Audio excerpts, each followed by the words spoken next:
am Serena Patel and I'm a children's author, and my book, Piers Pet Club Iguana Escape, is a £1 or €1.50 book for World Book Day 2026.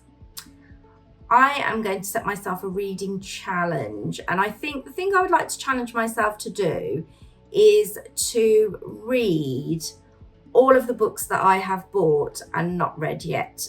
So my to read pile is ridiculous and it's very varied. There's lots of different types of books in there, and I would really like to be able to say that I have read all of the books that are on my bookshelf. I feel like that would be a really big achievement for me.